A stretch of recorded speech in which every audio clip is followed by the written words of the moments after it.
when my husband, the CEO, laughed and said, "Raise? Oh no, Lila. I gave it to Sabrina." The room went silent. 8 months of saving his company, erased with one sentence. Every face at that table looked at me with pity, except hers. Sabrina just smiled, her new title gleaming on the screen behind her like a taunt. The red heels I'd once complimented caught the light as she crossed her legs, the same heels I told her were perfect for making an impression. Apparently she had. That day I didn't shout, I didn't beg. I closed my portfolio, the one filled with campaigns that had saved his empire, and I walked out. He thought he'd given the promotion to his mistress. He didn't realize he'd just promoted his biggest threat. He thought the meeting ended there. He had no idea it was the beginning of my empire. Because as I closed that portfolio, I wasn't just walking away. I was walking out of his shadow. Every late night, every erased credit, every quiet yes, they all condensed into something colder, sharper. Rage is loud. Strategy whispers. And I'd finally learned which voice wins. That moment wasn't my downfall, it was ignition.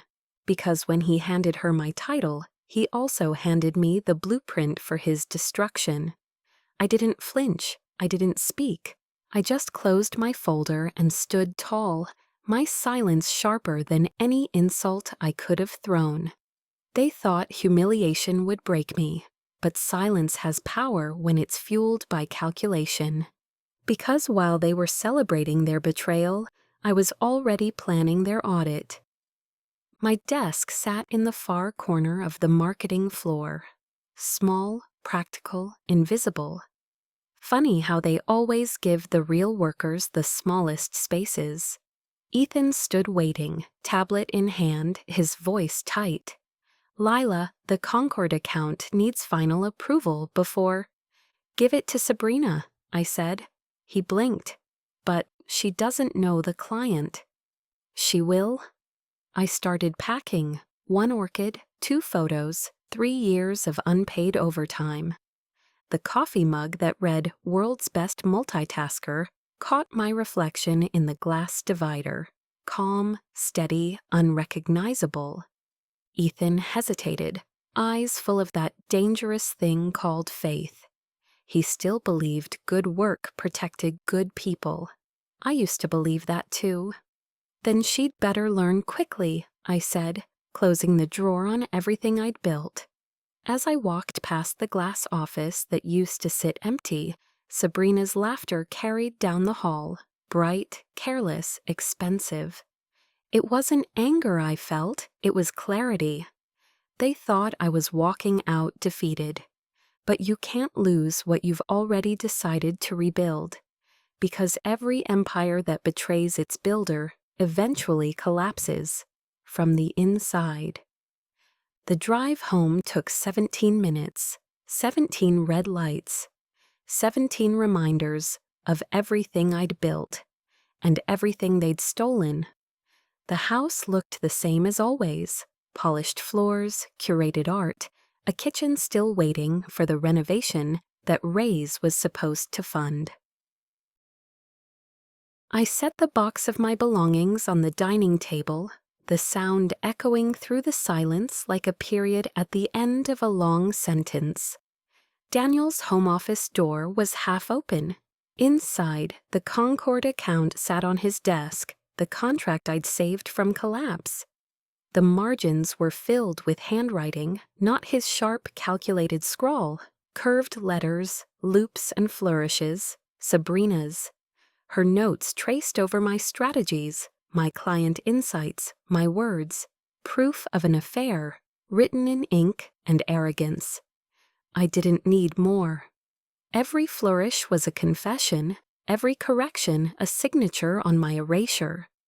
I stood there, watching sunlight catch the edge of the page, and felt something inside me settle. Not break, settle. the kind of calm that comes right before you strike the match.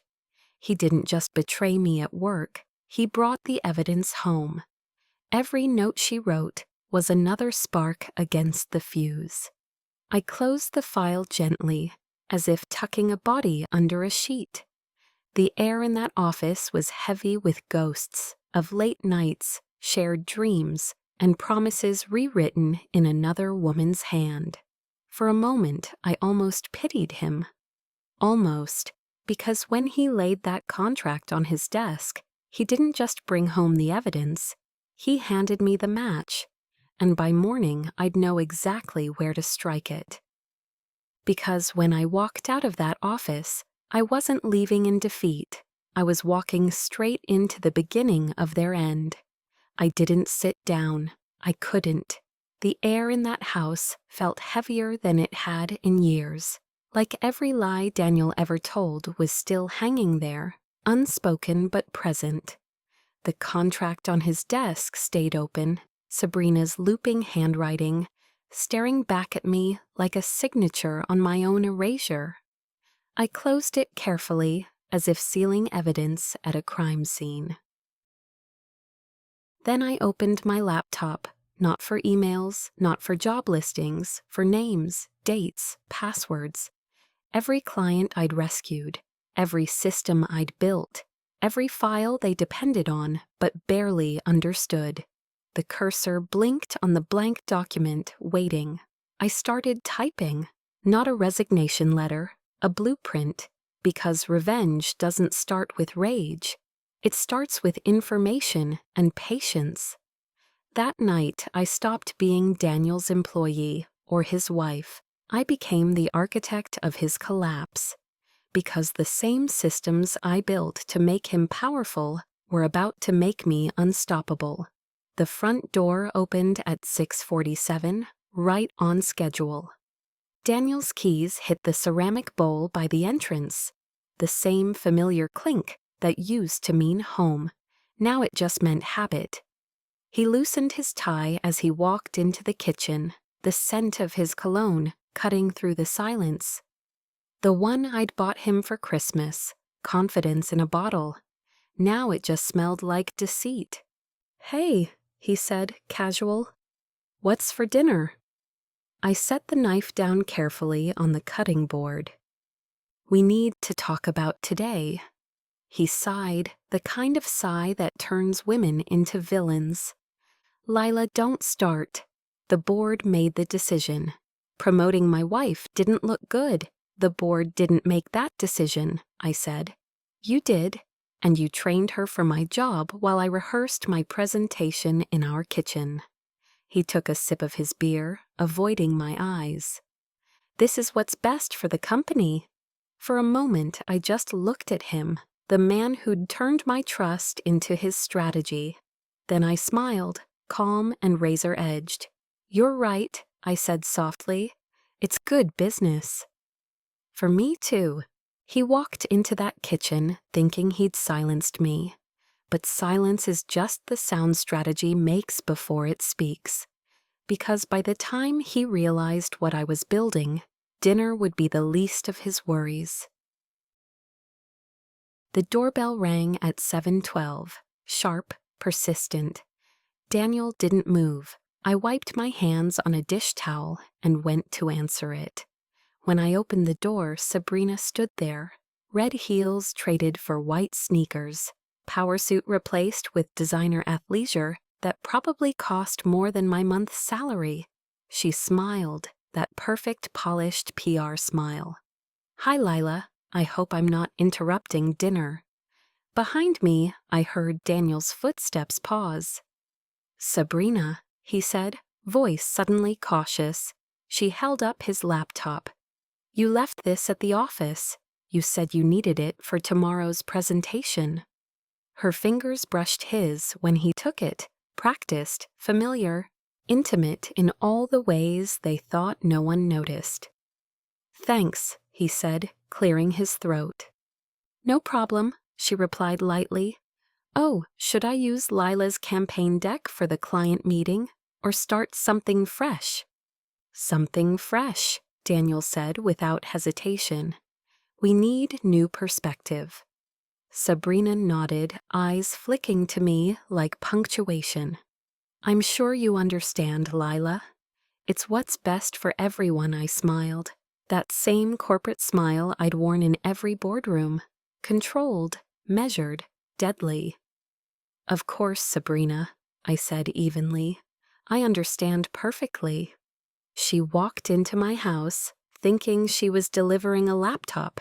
She didn't realize she was handing me proof, because when your enemies start getting comfortable, that's when the real work begins. Upstairs, the closet light hummed faintly as I pulled down the suitcase from the shelf. The one Daniel and I bought for our honeymoon. It still had the faded tag that read Paradise Found. How poetic. Clothes folded neatly, silence louder than shouting, each blouse placed between layers of disbelief and decision. Daniel appeared in the doorway, beer still in hand, his tie loose around his neck. What are you doing? Getting some space, I said without looking up. He laughed once, short, dismissive. Lila, don't be dramatic, it's just a job. I paused mid-fold, fingers brushing over the sweater our daughter gave me for Christmas. Just a job, I repeated, my voice steady, and just a marriage. One where my husband orchestrated my professional execution and invited his replacement into our home in yoga pants. His face shifted from arrogance to uncertainty. Mine didn't move at all. He called it a job. I called it the final lesson. Some endings don't need noise, just the sound of a zipper closing. Because I wasn't packing to leave him, I was packing to outgrow him. The city woke before sunrise, unaware that by noon a storm would have a name.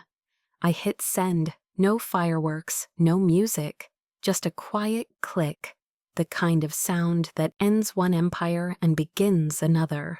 By breakfast, the board had summoned emergency meetings. By lunch, ethical review trended across internal memos. By mid-afternoon, Cascade servers were choking on audit requests. And by nightfall, #MeritOverFavor had escaped the building entirely. Screens flickered with headlines, articles, retweets, screenshots, women everywhere connecting their own stories to mine. It wasn't vengeance anymore. It was contagion. Betrayal leaves a paper trail. I just had to follow it. The truth wasn't hiding. It was archived. And by the time I was done, his empire would collapse under its own documentation. Sunday afternoon brought rain, the kind that whispered against the windows like a secret. I was deep in spreadsheets when my phone rang. Unknown number, corporate area code. Lila, the voice said, measured, deliberate. It's Victor Hale, board of directors, the kind of man who never called without reason. I heard about Thursday's meeting, he continued. Let's just say not everyone agrees with how it was handled. I stayed silent. Let him talk. There are concerns about Daniel's conduct, personal and professional, and about Sabrina's sudden rise, a pause. You should protect your interests. My eyes drifted to the piles of evidence spread across my dining table. Already working on it, I said. Good, he replied, lowering his voice. Then review the company's ethics policy, specifically the section about relationships between executives and direct reports. A beat. Document everything, Lila. Everything. The line went dead. The rain outside grew heavier, like punctuation. By the time the rain stopped, the Whisper Network had found me.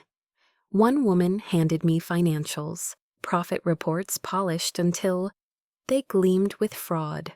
Another slid me emails, apologies, warnings, and silenced complaints.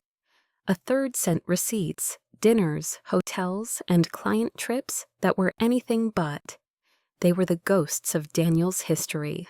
Women who'd been erased, replaced, rewritten. I wasn't the first he silenced. I was just the last one to stay silent. Every file was another fuse. Every confession another match.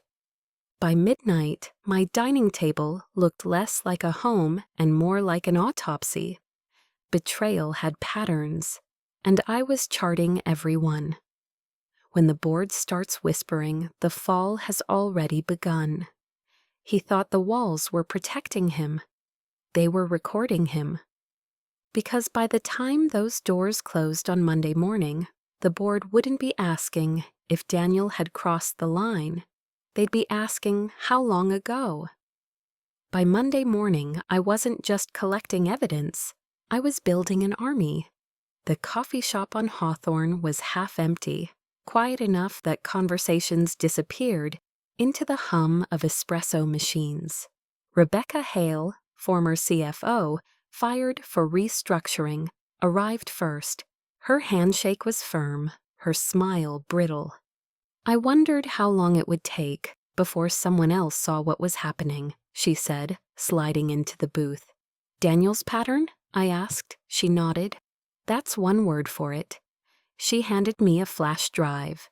Expense reallocations, falsified profit reports, Sabrina's department showing millions in fake gains. I documented everything before they walked me out. Next came Julia Chen, ex-head of strategy, 6 months gone. She chose the seat by the window, scanning the street, like she expected Daniel to appear at any second. Sabrina's a fraud, she said flatly. Every campaign she led was stolen from staff. She undermined into quitting. When I called it out, I was labeled hostile. She slid a folder across the table. Email threads, client complaints, silence agreements. The final meeting was with Sandra Williams, former VP of Operations. We met in her car, engine running, rain streaking the windshield. She charged personal vacations to corporate cards, Sandra said. When I reported it, Daniel accused me of being jealous. She handed me printed statements, designer boutiques, resorts, all buried under client development. By nightfall, my evidence had multiplied tenfold. What had started as a personal betrayal now looked like corporate rot. I wasn't the first woman he silenced. I was just the last one to stay silent. Every story they told me was another match to the fuse. Because when women start sharing receipts, men like Daniel stop sleeping. By midnight, the house glowed with the pale light of my laptop. Coffee gone cold. Heart steady, mind razor sharp, but evidence alone doesn't bring justice. Narrative does. 17 drafts, each word precise enough to cut, polite enough to pass review. I never accused, I inquired, I never blamed, I aligned data, correlations, trends, words like concern and discrepancy, masking intent sharper than glass. When I attached the documents, the cursor hovered over send. For a moment, I could hear nothing but the pulse in my wrist. Steady, patient, dangerous. The email looked harmless, polite, deadly. Her finger rested on the trackpad like it was a trigger. One click could end an empire, or start a new one. By the time I attached Rebecca's sanitized financials, the email read like an executive's worst nightmare. Polite, data-driven, irrefutable. At the bottom, I added one line. Please review these findings at your earliest convenience. I believe they may impact long-term shareholder confidence. Then I saved it as a draft. Not yet. Timing is strategy's best friend. Anger burns fast. Precision burns quietly and longer. I wasn't writing an email. I was pulling the first thread of an empire. Sharpest revenge doesn't scream. It CCs the board. The knock on the door came just after sunset. When I opened it, Eva stood there, raincoat half-zipped, worry written across her face. She shouldn't have been home from college, but something in my tone must have told her the truth before I did.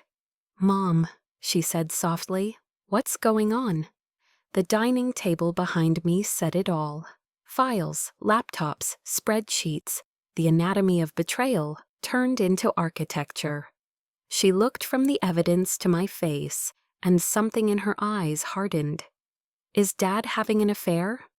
"Among other things," I said. She nodded once, not shocked, just resolved. "I always hated how she laughed at his jokes," Eva said, like she was auditioning. She dropped her backpack on the floor, rolled up her sleeves, and opened her laptop. "I'm setting up an encrypted drive.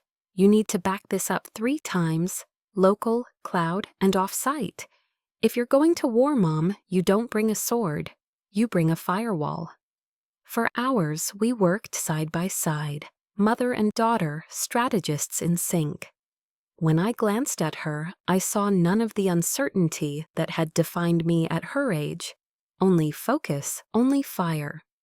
Betrayal may start with one man's lie, but justice requires a woman's lineage. That night, we stopped being family and became a force. Because when a mother fights for truth, her daughter learns to build empires from the wreckage. The next afternoon, the rain returned, Portland's favorite disguise for change. I was at the grocery store, pretending to care about labels on bottles of wine I'd never drink, when my phone rang. "Lila Morgan?" The voice was deep, polished. "Marcus Grant, CEO of Horizon Collective. We haven't met, but I've followed your work for years." I froze between the Chardonnay and the Pinot Gris. He continued, calm and deliberate. "I heard about your departure. Let's just say talent doesn't go unnoticed. We're expanding, and I want you to lead our marketing division. Name your terms." The automatic doors hissed open behind me, letting in a gust of wet air that smelled like second chances. I stared at the parking lot, rain streaking across windshields, city lights reflecting off puddles. "How soon would you need me?" "Monday," he said, "but I'm patient if you're finishing something important." A slow smile spread across my face. "Monday's perfect." I hung up and exhaled, the kind of breath that feels like exorcism. Outside, the sky cracked open. Not thunder, just release. He took my position. The universe handed me a throne. Sometimes redemption doesn't knock, it calls. Real revenge isn't reclaiming what was stolen. It's building something too big to steal. Thursday night, 11:47 p.m. The city outside my window was asleep. Mine wasn't. The cursor blinked at the bottom of my drafted email, the one that had taken the 17 revisions and one ruined marriage to perfect. Every attachment in place, every line sharpened to draw blood without leaving fingerprints. I read it once more, calm and detached, like a surgeon checking her instruments before the incision. Then I hit send. No fireworks, no dramatic music. Just a quiet click, the sound of everything shifting. By 6 a.m., the first vibration hit my phone. 17 messages, board summons, emergency meeting. Phrases like ethical review, leadership inquiry, and immediate audit. Ava was still asleep upstairs when I made coffee, opened my laptop, and began phase 2, a public case study titled "When Merit Meets Politics." No names, no companies, just truth, perfectly packaged for viral consumption.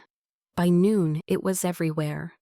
By 2, women across industries were telling their own stories under the hashtag merit over favor. By 4, the calls started. Clients, journalists, allies. By nightfall, Daniel's empire was trending for all the wrong reasons. Because in the end, rage fades, but strategy whispers, and the world listens. He built his kingdom on silence, I dismantled it with a single click. That email wasn't revenge, it was revelation. Because the moment truth goes public, the powerful start to panic. By Monday morning, the city hummed like nothing had changed. But inside Cascade Marketing, everything had.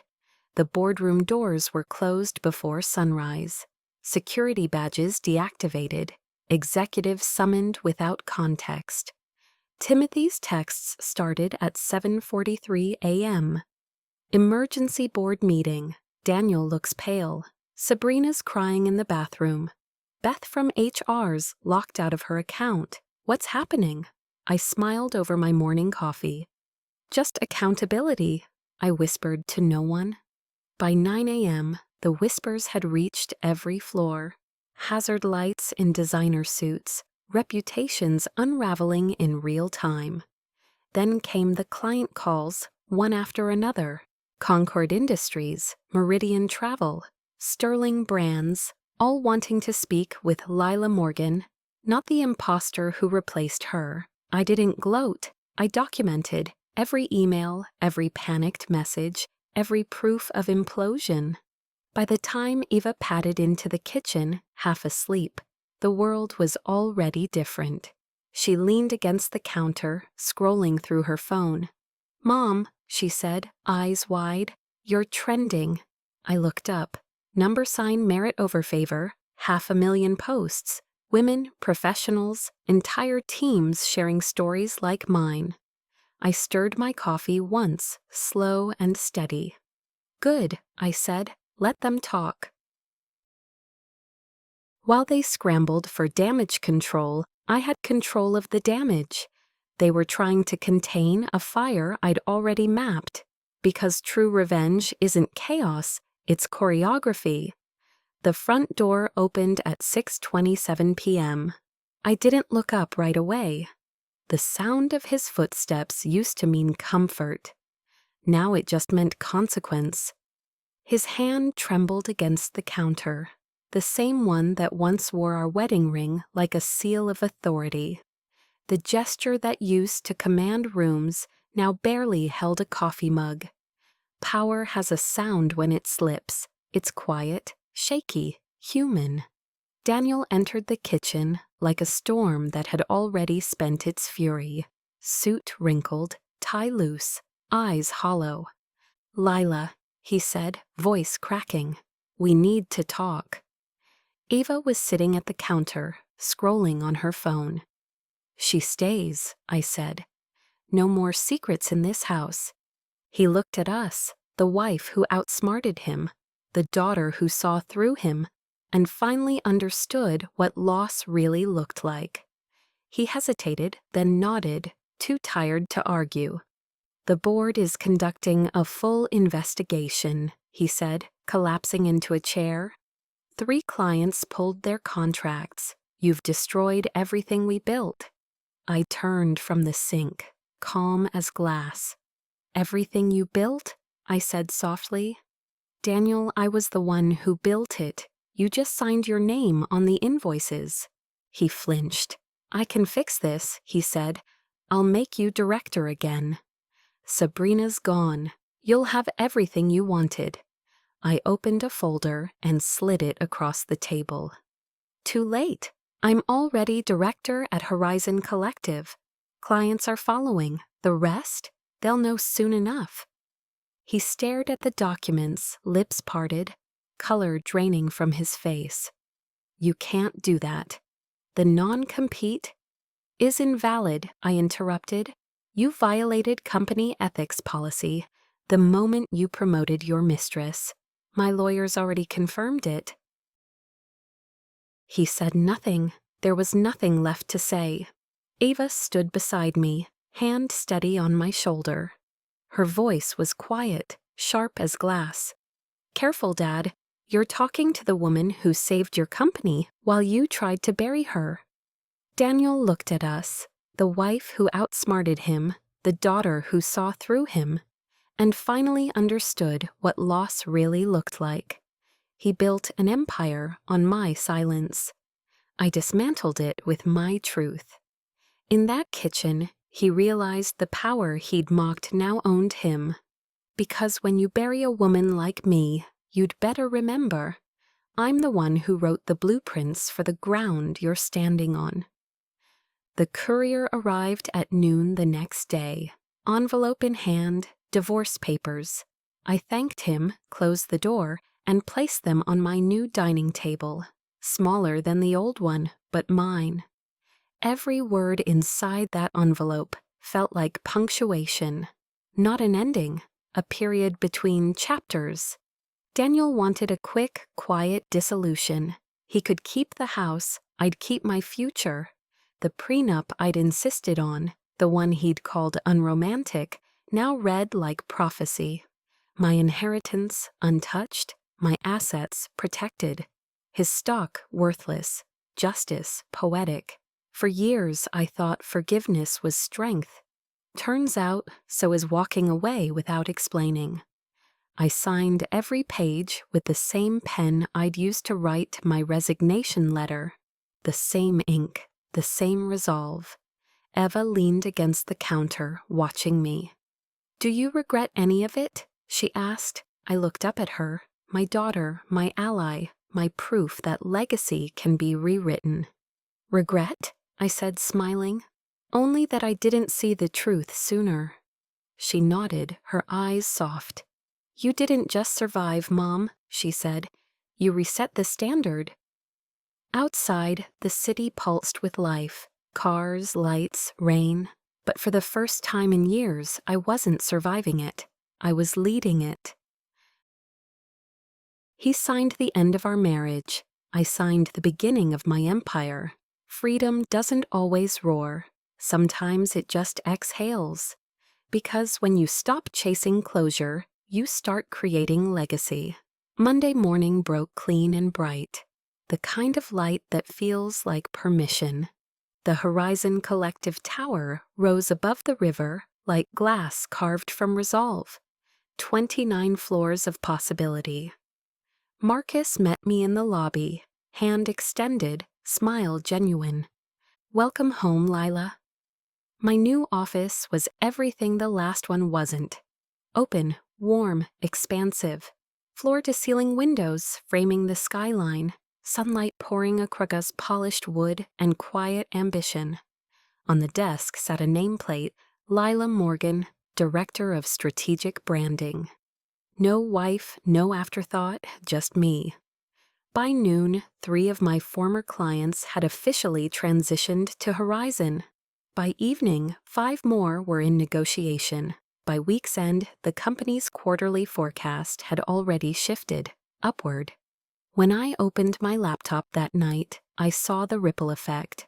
Messages from women across industries, thanking me for telling a story that gave them courage to leave, to speak, to rebuild. Ava arrived that weekend, diploma in hand. Her first job offer came from Horizon, not because she was my daughter, but because she earned it. She walked into my office, eyes shining. "Ready to get to work, Miss Morgan?" I smiled.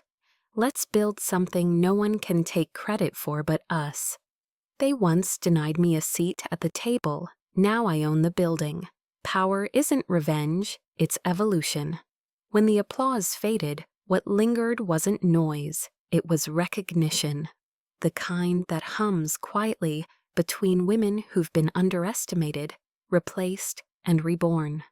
Lila stood beneath the lights, her reflection no longer defined by betrayal, but by what she built from it, a world that no longer required permission to belong to her. Daniel's empire had collapsed in silence. Hers was built on echoes that refused to die. Because she finally understood, revenge isn't about ruin. It's about remembrance. And every time a woman like Grace reached for her hand, Lila knew the cycle had broken, and a new one had begun. If you've ever turned pain into purpose, stay. The next story starts where the ashes still glow,